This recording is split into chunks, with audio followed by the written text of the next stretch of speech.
My mother was my father's sugar baby. Every year he would hold her in his arms and promise, "Wait for me. Next year I'll marry you." He said it for 5 years. In the end, he married a woman from his own social circle instead. My mother never got the wedding she dreamed of. After that, she became unstable and cruel. She used me as a way to get my father's attention. "Go, call your father and tell him you're sick. Tell him to come see you." But my father only frowned and yelled at me. "You're already learning to lie from your mother at such a young age? Always haunting me like this. Disgusting." They blamed all the anger they had for each other on me. Later, my father's wife gave birth to a son. He became the perfect husband and father in everyone's eyes. My mother only grew worse. She hit me harder and harder, all just to make my father come look at her once. When I was 7, I fell down the stairs and broke my leg. I begged my mother to take me to the hospital. She slapped me hard across the face. "What are you pretending for? You fall once and suddenly your leg is broken? You're just like your irresponsible father. You were born to make me suffer." My father rushed over, but he only shoved my mother to the floor in irritation. "If you use this little bastard to fake being sick and trick me again, don't expect another cent from me." Their screams and sobs tangled together. I lay on the cold floor, slowly losing consciousness. This time, could they finally stop fighting? The shouting grew louder. My father shoved my mother to the floor. I forced myself through the pain and crawled toward him, grabbing the hem of his pants. "Dad, please stop fighting. I'm okay now." The next second, he kicked me away. My injured leg slammed into the furniture. The pain was so intense my vision went dark. I curled up, trembling on the floor. My father only glanced at me in disgust. "Stop pretending. When have you ever actually been sick? Every time we take you to the hospital, nothing's wrong." He turned to leave.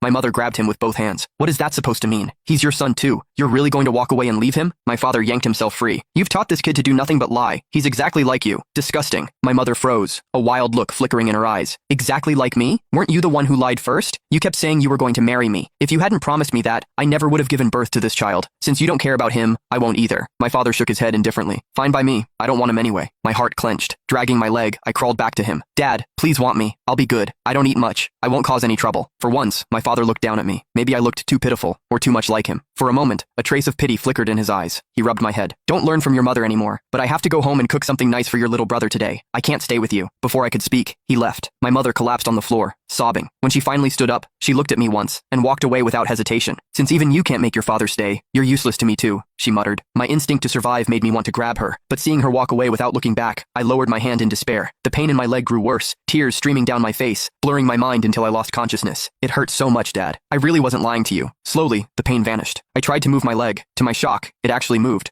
But when I turned around, I saw myself curled up on the floor, covered in injuries. That was when I realized I was already dead. I stared at my own body. My pant leg had ridden up, revealing the horrifying injury. Yet I didn't feel scared. Neither Mom nor Dad wanted me. Maybe death was the only way out. At least they wouldn't fight because of me anymore. Before I could look closer, a sudden force pulled me out of the room. When I opened my eyes again, I was watching Dad at the grocery store, picking out a rack of ribs and vegetables. Then he noticed a corner store had stocked a new batch of toy car models. He looked through them carefully, choosing 2 dark green models. A smile tugged at his mouth. "Henry's going to love these." I stared at the toy cars with envy. Ever since I could remember, I had never received a toy. I remembered when Mom took me shopping. I saw a toy car model I loved and begged for it.